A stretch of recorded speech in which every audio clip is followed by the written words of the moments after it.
texto que a gente vai conversar hoje está no capítulo 1 de Marcos, do verso 2 até o verso 5. Diz assim, ó. Conforme está escrito no profeta Isaías, enviarei à tua frente o meu mensageiro, ele preparará o teu caminho. Voz do que clama no deserto, preparem o caminho para o Senhor, façam veredas retas para ele. Assim surgiu João batizando no deserto e pregando um batismo de arrependimento para o perdão dos pecados. A ele vinha toda a região da Judéia, e todo o povo de Jerusalém, confessando seus pecados, eram batizados por ele no rio Jordão.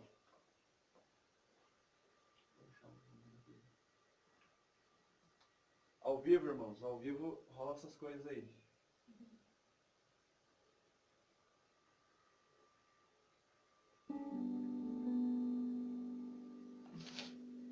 E a gente está expondo verso por verso, capítulo por capítulo do livro de Marcos. E semana passada a gente falou do Evangelho. Tentou, né, de certa forma, explicar o que é o Evangelho e tal. E eu estava em viagem essa semana com o pastor Robson.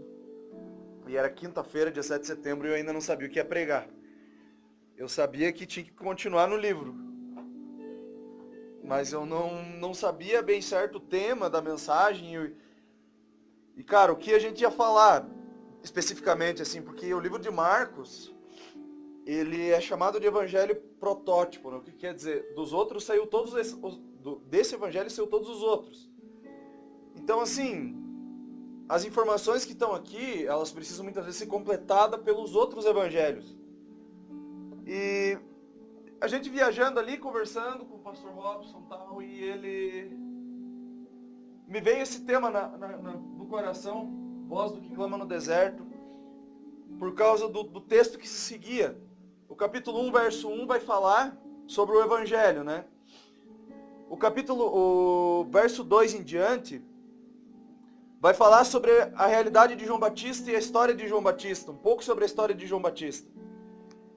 E algo que é interessante para a gente poder entender o texto é o seguinte: quando a gente pega um texto e simplesmente o lê, simplesmente o discorre, simplesmente começa a conversar sobre ele, a gente precisa estar muito antenado sobre a informação que está por trás desse texto, ou o contexto onde esse texto ocorre. Quando a gente simplesmente lê que, João Batista apareceu lá num pico, lá, começou a pregar e tal, a gente pensa, não, beleza. Damos a sequência aqui no de Marcos. A gente pensa assim, tá, princípio do Evangelho de Jesus Cristo, Filho de Deus, verso 1. Aí no 2, assim, cumpriu o que estava lá em Isaías. Aí você pensa, mas o que tem a ver uma coisa com a outra? Nunca aconteceu isso com vocês? Tipo, você lê um texto no outro e, cara, não tem nada a ver uma informação com a outra que está aqui e tal, e aí? Né? Então, assim, para a gente poder entender, a gente tem que essa passagem específica, a gente tem que entender o que aconteceu 400 anos antes dessa passagem aconteceu. O que aconteceu em Israel? O último profeta a falar algo em Israel, na nação de Israel, foi Malaquias. Malaquias é o último livro do Antigo Testamento. Entre o Antigo Testamento e o Novo Testamento, há um período de 400 anos, em que Deus simplesmente ficou calado. Não falou nada. No Antigo Testamento, quando você lê, você vê vários profetas, né? Isaías, Jeremias, Ezequiel, Daniel, que alguns discordam sobre ser um profeta ou não. Nós cremos, né, na cosmovisão cristã, que é um profeta. Abacuque, Ageu, enfim, vários profetas ali no Antigo Testamento. E você sempre vê Deus falando. O povo fazia uma coisa errada, Deus vinha e trazia uma mensagem através de um profeta. Só que depois de Malaquias é tido como um profeta contemporâneo, Deus simplesmente se calou.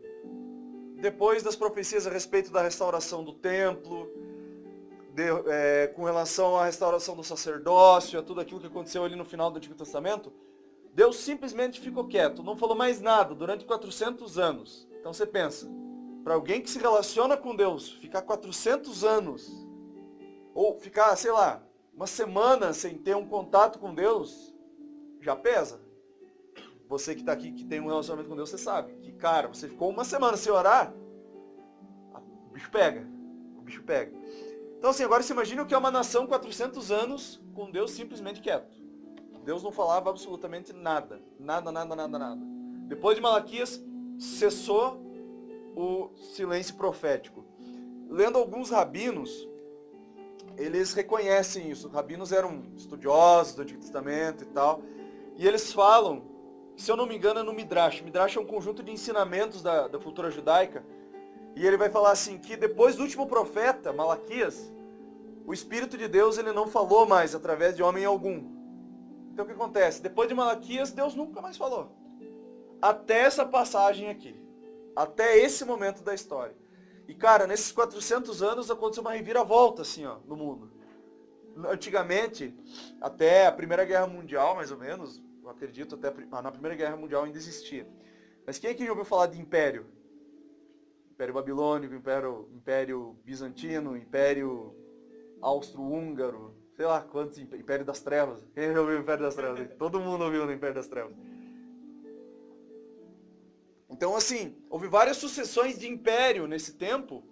E, cara, tudo em Israel foi concordando para que esse momento aqui acontecesse. Todos os impérios que foram subindo e caindo foram os assírios, depois foram os persas, depois foram os gregos com Alexandre o Grande, depois teve a revolta dos macabeus em Israel. Se você estudar a história, você vai saber que nesses 400 anos aconteceu tudo isso. E por último, Roma, que é onde ocorre essa passagem, o Império Romano. Vocês lembram que quando Jesus foi crucificado, ele foi apresentado diante de quem? Pôncio Pilatos, um governador romano, um cara do alto escalão romano ali na região onde Jesus estava. Então assim, você pensa, 400 anos que Deus simplesmente ficou quieto. Aí daqui a pouco vem um cara, no meio do nada, com uma palavra de Deus, no meio do deserto. E, cara, eu não sei se vocês já passaram calor aqui. Já passaram, né? Calor. A maioria que já foi pra praia e tal, ou se não foi, não precisa ir muito longe para sentir calor. Mas, cara, o deserto da Judéia é um lugar extremamente quente. Se eu não me engano, a areia é 50 graus Celsius. Temperatura da areia. Aqui fica 30, a gente quase morre, né? Tá derretendo. Lá era tipo 50. Na areia, que o calor sobe tudo. Então, assim, na beira do Rio Jordão, surge esse cara, João. E João vai e começa a pregar, e começa a falar. Agora, o livro de Lucas, na próxima mensagem a gente vai falar mais sobre quem foi João Batista. Mas o livro de Marcos omite, por isso que eu falei que a gente precisa dos outros livros para entender esse livro aqui. O livro de Marcos, ele fala só sobre o que João Batista comia, a mensagem que ele pregava e como ele vestia. O livro de Lucas, no começo dele, vai falar sobre como nasceu João Batista. João Batista era filho de um sacerdote e o pai dele foi oferecer incenso no templo, foi sorteado para oferecer incenso. E, cara, pode não parecer, quando a gente só lê, pode não parecer importante. Pô, o cara foi lá com incenso, a gente pensa, acendeu uma velhinha lá e beleza, né? Só que o incenso nessa época representava todas as orações do povo. Então o que o cara foi fazer? O cara foi diante de Deus apresentar as orações do povo. Não, o povo não estava orando direito, o cara vai lá e ele tem que ir lá e fazer a parada acontecer. Então ele subiu lá, o anjo veio, falou com ele que ia nascer João Batista, tal, e pá, e a mulher deles já eram velhos, a mulher era estéril, a mulher dele, Isabel, era estéril. E ela era parente de Maria, João era primo de Jesus, ou seja, há uma tendência aí alguém ser irmão de alguém, né? Não sei em qual grau, qual nível de parentesco, mas eles eram parentes. Então o que acontece? João Batista nasce e passa 30 anos até ser preparado, 30 anos sendo preparado por Deus, é sobre isso que a gente vai falar semana que vem.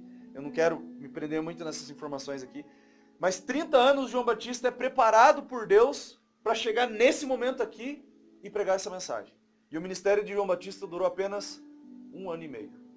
Ou seja, ele foi preparado 30 anos para ficar 1 ano e meio fazendo algo e ser morto.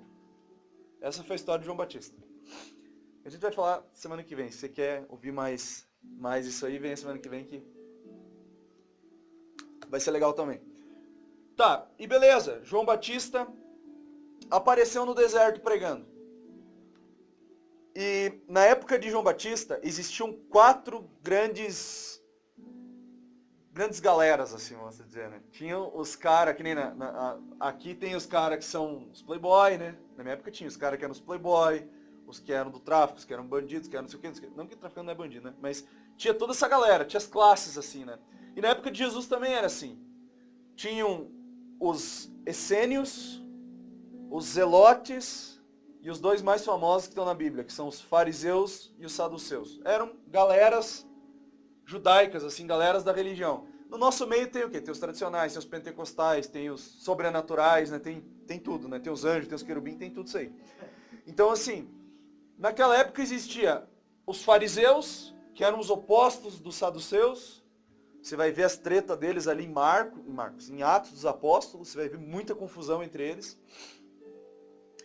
E tinha os essênios e os zelotes, que eles são menos falados na Bíblia. Os zelotes, cara, era a galera do Barrabás. Quem lembra de Barrabás aí? Barrabás era o cara da treta, velho. Ele ia lá, matava todo mundo, não queria nem saber. Barrabás era o cara que foi solto no lugar ao invés de soltarem Jesus, né? Jesus foi crucificado, eles preferiam soltar Barrabás do que soltar Jesus. Barrabás era dessa galera, dos zelotes. E tinha também os essênios. Os essênios eram os caras mais espirituais, assim, tinham as revelações. E os essênios eram os caras que se retiravam lá para o deserto. E tinham visões apocalípticas. Então eles tinham visões do fim. Eles tinham revelação do que ia acontecer, do que ia suceder em Israel. Beleza. Tudo indica que João Batista era um essênio. Um cara que era preparado para isso. Por quê? Pelas roupas que ele vestia, pela comida que ele comia e pelo pico que ele estava, que era o deserto. Agora, olha o que diz o verso 2 ali. Diz assim, ó. Conforme está escrito no profeta Isaías, enviarei à tua frente o meu mensageiro, ele preparará o teu caminho. Voz do que clama no deserto, preparem o caminho para o Senhor, façam veredas retas para ele. Então, essa passagem une duas profecias. A primeira de Isaías, Isaías capítulo 40, e a segunda, que está no verso 3, de Malaquias. Então o que acontece? João Batista cumpre essas duas profecias, ou seja, as duas profecias cumpriram em João Batista. Um cara que ia vir no meio do deserto, ia dar uma mensagem, e outra, um cara que ia vir a preparar o caminho antes do Senhor. Essas duas profecias. Aí a gente pode ler essas profecias, ler o que está escrito aqui e pensar, tá, beleza, tá aí João Batista. E não dá tanta importância para o conteúdo da profecia, o que a profecia estava querendo dizer. Olha que interessante. A profecia de Isaías, do capítulo 40, vai dizer o quê? Enviarei à tua frente o meu mensageiro, ele preparará o teu caminho. Ou seja, cara, vai preparar o caminho de quem? De Deus, do Senhor. Ou seja, a vinda de João Batista é uma prova de que Deus estava o quê? Intervindo na história. Como foi a mensagem da semana passada do Evangelho. Lembra do que é o Evangelho? O Evangelho é Deus agindo na história, Deus agindo nas pessoas, agindo na história das pessoas, mudando a história das pessoas. João Batista, essa profecia cumprida em João Batista foi exatamente isso. Cara, 400 anos se passaram que Deus não falou nada, mas agora veio João Batista. E João Batista tem qual função? Preparar o caminho do Senhor. Então, cara, o Senhor está vindo. Ou seja, Deus está vindo. Um cara que tem todo o poder, todo o domínio, toda a autoridade, está vindo logo depois de João Batista. E aí a gente já vai falar um pouco sobre o que ele vai fazer. Guarda essa informação, que o Senhor está vindo, que vai ser importante para a gente entender o texto. Verso 3 é assim, ó. Voz do que clama no deserto, preparem o caminho para o Senhor, façam veredas retas para ele. Ou seja, cara, Deus está vindo. Deus está vindo, Deus vai voltar. Como Jesus foi e disse que ia voltar. Então, cara, Jesus ele vai voltar outra vez. Ele veio uma vez, ele vai vir na segunda vez. Agora, olha que interessante. A gente já tem essa informação, a primeira, que, cumpriu tudo nele. João Batista estava preparando o caminho para o Senhor. Agora, olha que interessante. Aonde que João Batista estava? João Batista era o quê? Era a voz que clamava no deserto. No deserto. E a gente pode entender deserto aqui como em dois aspectos. O primeiro é o quê? Um deserto físico. Deserto da Judéia, na região na região que ele estava, do Rio Jordão e tal. E a Bíblia vai dizendo que João Batista percorreu toda a margem do Jordão. Sei lá, 40 quilômetros, percorrendo a pé, batizando o povo. Pregando e falando e tal, e fazendo tudo aquilo. Então, além disso, João Batista veio e percorreu todo o deserto. Percorreu o deserto. Estava num deserto físico. Mas existe também uma outra realidade por trás da profecia de Malaquias aqui, de que esse deserto aqui com as pegadinhas aqui da arte, pode ser entendido como um deserto espiritual. Ou seja, um conjunto de pessoas ou um povo que está totalmente afastado de Deus. Agora, é exatamente nesse lugar que uma voz como essa da mensagem de hoje precisa ser falada, ou precisa ser ouvida. É num lugar de deserto, é num lugar que ninguém ouve Deus, é um lugar que ninguém presta atenção em Deus, é um lugar que ninguém está nem aí para as coisas de Deus, que se faz necessário uma voz. E uma voz que clama no deserto. O que é clamar? É pedir insistentemente. É uma voz que insiste constantemente por algo. Insiste que algo aconteça. Insiste que a realidade seja transformada, seja mudada. E é exatamente isso que João Batista fez. Olha o que diz o verso 4, capítulo 1, verso 4. Assim surgiu João, batizando no deserto e pregando um batismo de arrependimento para o perdão dos pecados. Então, cara, a primeira coisa que a voz fez foi o quê? Pregar. E pregar o quê? Um batismo. Um batismo do quê? De arrependimento. De arrependimento para quê? Para o perdão dos pecados. Agora o verso 5 diz assim, ó, a ele vinha toda a região da Judéia e todo o povo de Jerusalém. Ponto. Por que toda a galera ia até João Batista? Porque ele estava pregando? Também. Lembra do que eu falei que Deus ficou 400 anos calado? Cara, quando todo mundo viu que Deus voltou a falar, que Deus voltou a fazer alguma coisa, o que o povo fez? Foi cuidar das coisas deles? Não. O povo afluía para o deserto. A galera toda ia lá para aquele inferno, aquele calor do cão lá no meio do nada, para ouvir o que Deus tinha para eles. O povo não ficava em casa sábado à noite esperando Deus fazer alguma coisa. O povo vinha num lugar que Deus podia fazer alguma coisa. Que coincidentemente aqui foi no deserto, mas podia ser em qualquer outro lugar. Agora olha o que eles faziam. Confessando os seus pecados, eram batizados por ele no rio Jordão. Verso 6, João vestia... Aliás, a gente leu até o 5, né? O 6 é da mensagem do semana que vem. E eu queria falar hoje, dentro dessa questão da voz, o que a voz levou as pessoas a fazer. O que alguém que prepara o caminho diante do Senhor, que prepara o caminho para uma vida com Deus, uma vida diante de Deus, ela precisa falar, ela precisa transmitir.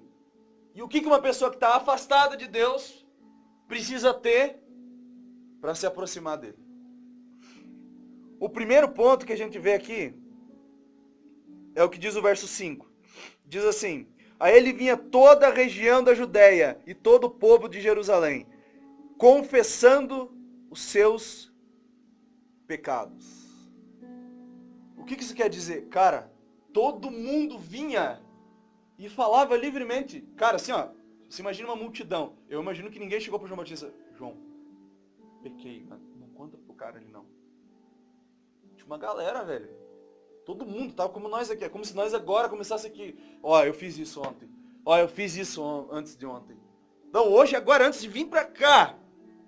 Eu fiz isso. E pode ter feito, gente. A gente viu semana passada sobre isso.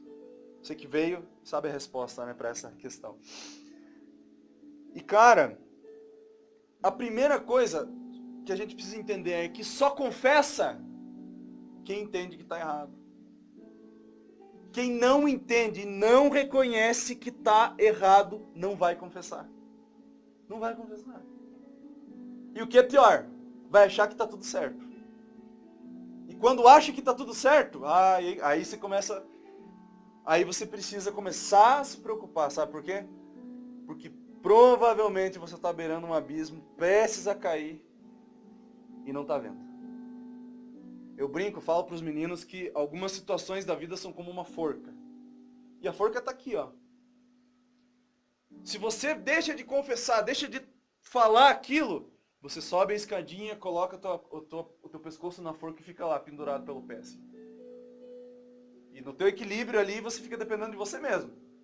Eu não confessei, eu tô aqui e tal. E se você insistir naquilo, você dá mais um passo e cai.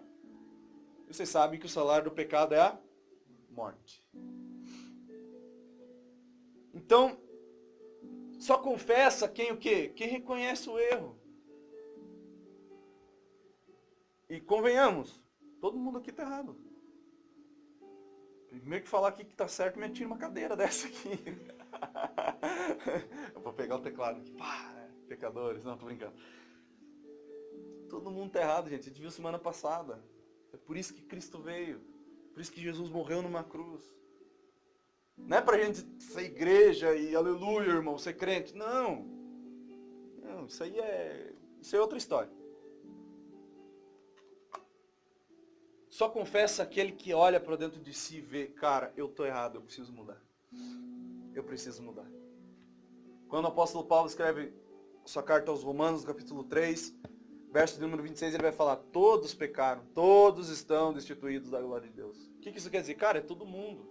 Hoje, a gente almoçou junto, eu e os meninos, a gente estava conversando sobre a questão da humanidade, né? E eu vi que eu devia ter falado isso semana passada. A gente abriu um vídeo lá e o cara tava dando fazendo umas loucuras lá com os nomes em hebraico. E ele falou sobre o homem, que significa Ish, e a mulher, eu não lembro o que. Homem significa Ish, né? Ish. Enfim.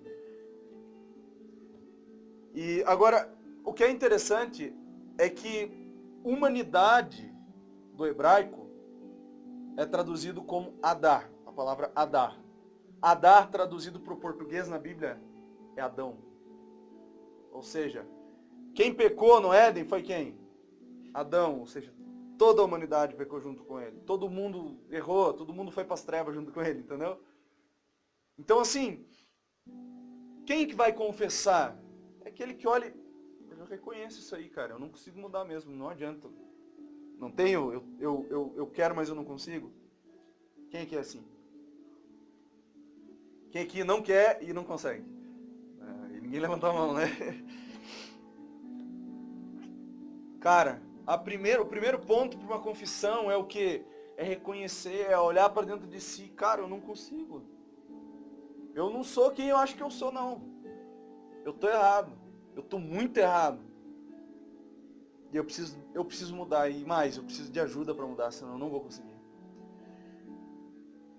Além disso, a gente teve uma palavra na terça-feira sobre confissão com o pastor César. Ele veio aqui, o Tadel, falou sobre essa questão da confissão.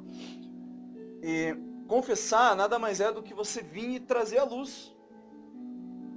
Falar. Ó, eu sou isso aqui, cara. Chega de falar que eu sou A, eu sou B, tá aqui, ó, eu sou B. Não quero mais ser A, eu quero ser B, eu sou eu mesmo. Não vou ficar lá falando que eu sou A e eu sou B. Não vou ficar falando que eu sou um santão e eu sou um pecador lá que tá fazendo tudo errado. Cara, eu falo, eu comento isso. Tem essa espiritualidade assim de, pô, eu sou perfeccionista, eu não erro. Isso não existe, gente. A gente é ser humano, a gente é carne, a gente é homem, mulher, todo mundo aqui erra, todo mundo aqui falha. E fatalmente aqui todo mundo vai errar, vai fazer coisa errada mesmo. Agora, quem reconhece isso é aquele que pode confessar.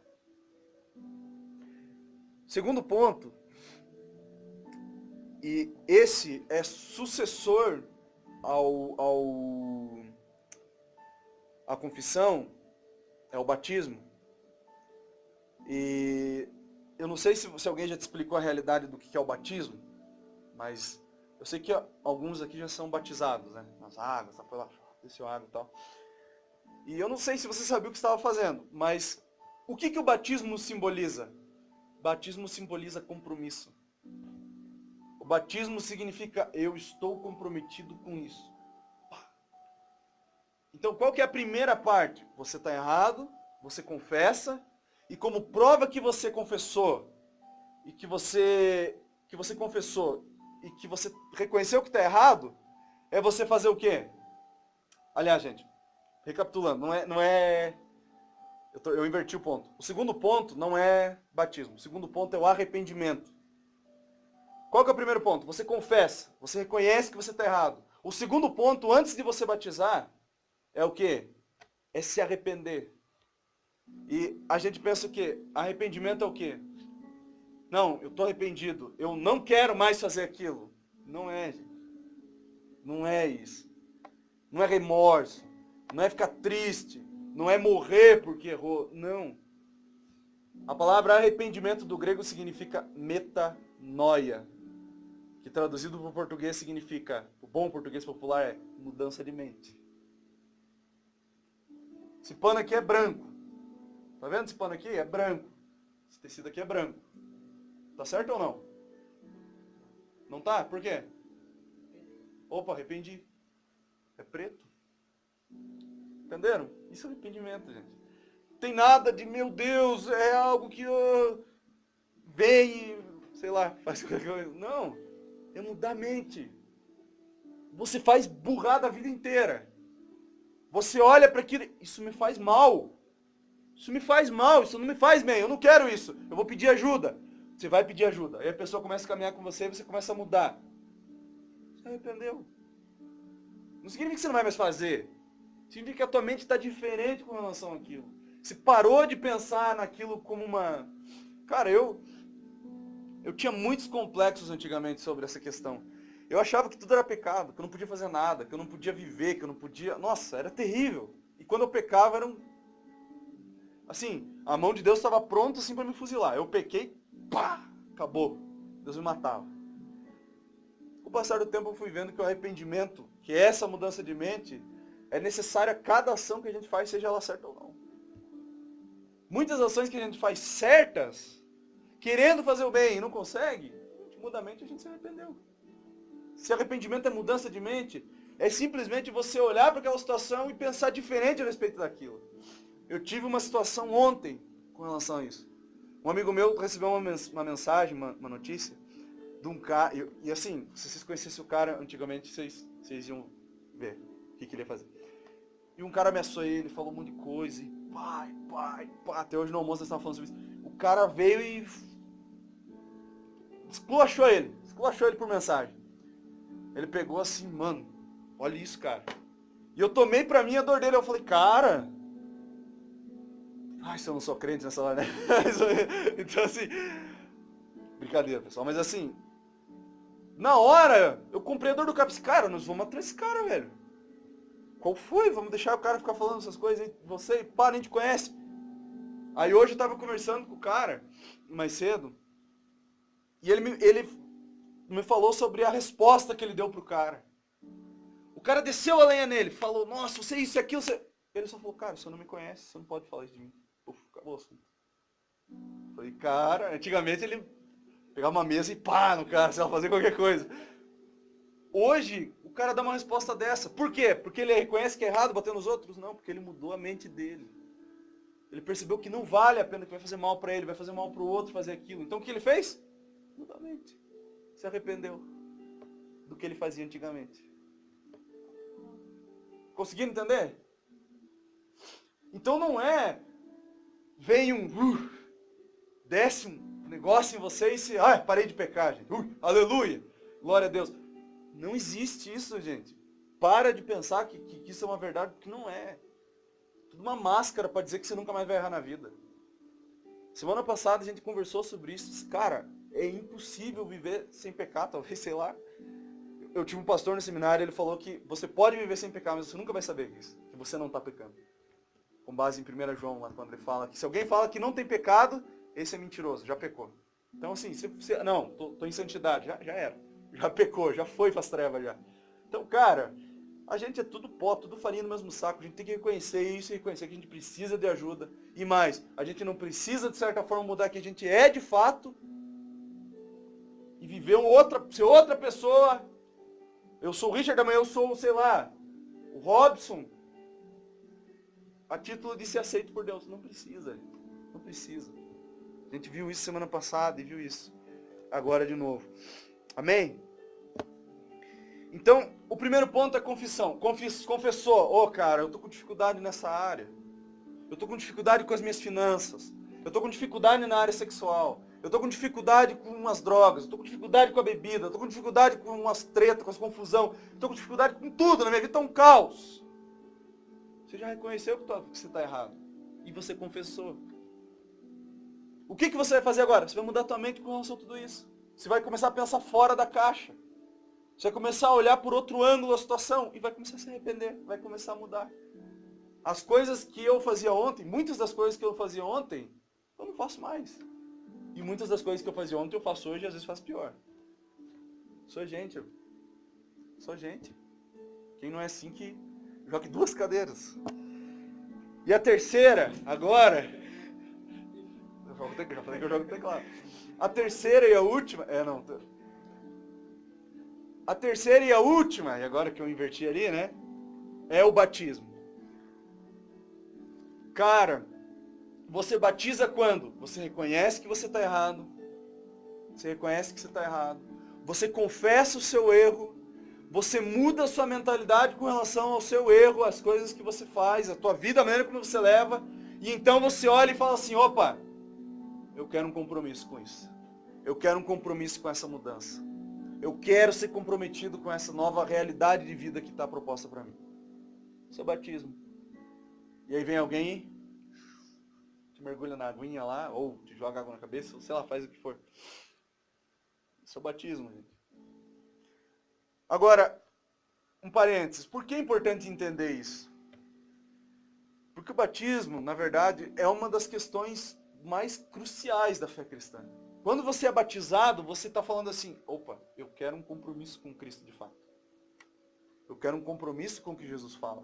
Eu quero um compromisso com as instruções que Ele me dá. Eu não quero ser batizado para tocar no louvor.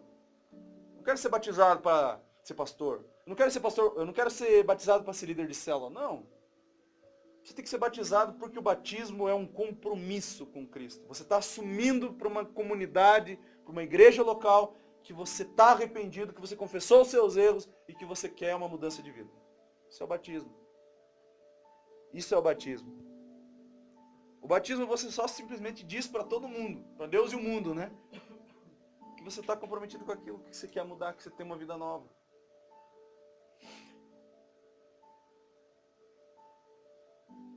Agora, João Batista reconhecia tudo isso no povo, olhava para o povo errado, confessando seus pecados, reconhecendo os erros, vinham até ele, se arrependiam, falavam, eu quero mudar, cara, me ajuda. Deus não fala comigo, eu não sei que coisa que tem uns negros ali. O cara ali, Deus acabou de falar com ele, falou até a cor da cueca que ele tem que usar hoje depois do banho. Mas para mim Deus não fala nada. Deus não fala nada. O que eu preciso fazer? O que eu preciso fazer? Em Lucas é interessante que o relato de Lucas diz assim, que o povo após se arrepender, aliás, que o povo vinha até João Batista e diziam assim, ó, o que nós temos que fazer, João? O que eu tenho que fazer? E aí ele diz assim, olha, vocês têm que se arrepender. Vocês têm que mudar a mente de vocês com relação a isso. E depois eles eram batizados. Qual que é a consequência disso tudo? Olha o que diz o verso 4. Assim surgiu João batizando no deserto e pregando um batismo de arrependimento. Ou seja, tudo que a gente acabou de explicar. Para o quê? Para o perdão dos pecados. Tenho falado isso há muito tempo. Tenho falado isso aqui para os meninos e tal. Uma das realidades do batismo é o quê? A pessoa batiza porque ela está vivendo a realidade da confissão dela, do erro dela. A realidade do arrependimento dela. Quando ela se batiza, ela está mostrando ao mundo que ela reconheceu o erro. Que ela está arrependida. Que ela confessou aquilo. E o batismo é isso. Você batiza para quê? Para mostrar que você vive uma vida diante de Deus. Uma vida provando que você é justo diante de Deus. Não é para você tocar, não é para você pregar, não é para você fazer coisa na igreja, para você ser membro na igreja. Não é para isso. O batismo é simplesmente um compromisso. que você vai levar na tua vida, na tua pele, na tua carne. É você mostrar, ó, isso aqui pertence a Deus. Isso aqui não é dado para as menininhas, isso aqui não é dado para os piazinhos. Não, isso aqui pertence ao Senhor. E para os planos dele, para o projeto dele. E para aquilo que ele vai fazer. Simplesmente isso. Isso é o batismo. Isso é o símbolo do batismo. É isso que o batismo significa. Agora, para perdão dos pecados, um cara que é perdoado por Deus. Um cara que converteu. Um cara que nasceu de novo. Ele não consegue mais viver a vida que ele vivia antes. Não consegue. As duas últimas, o último mês, assim, cara, tem sido muito difícil. Muito difícil.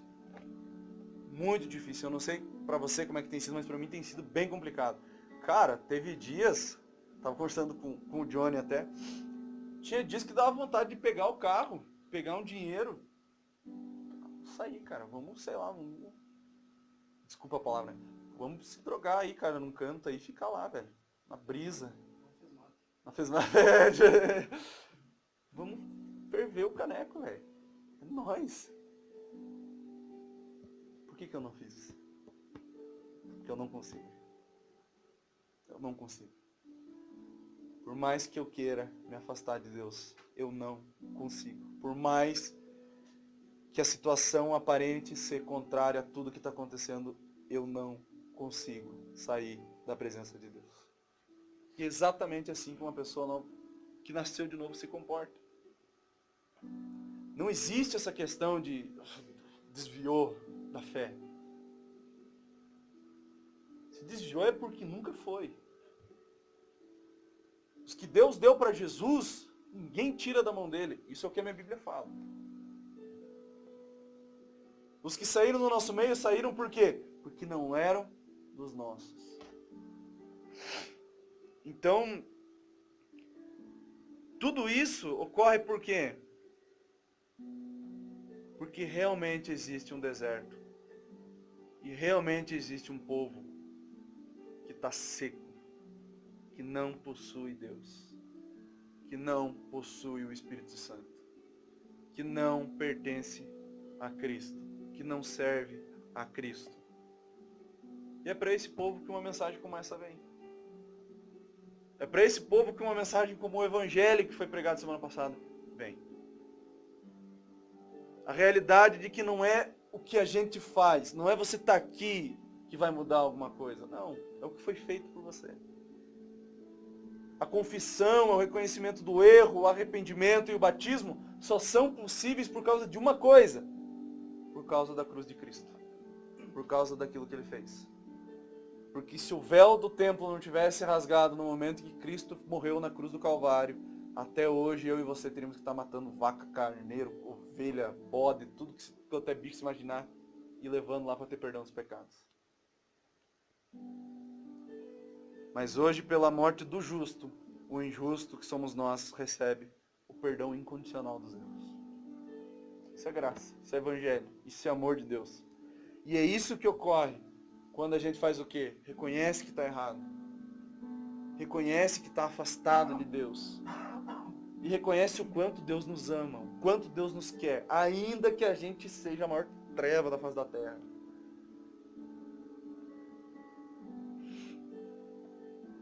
Afinal, não foi para outra coisa que João Batista veio, senão para preparar o caminho para o Senhor.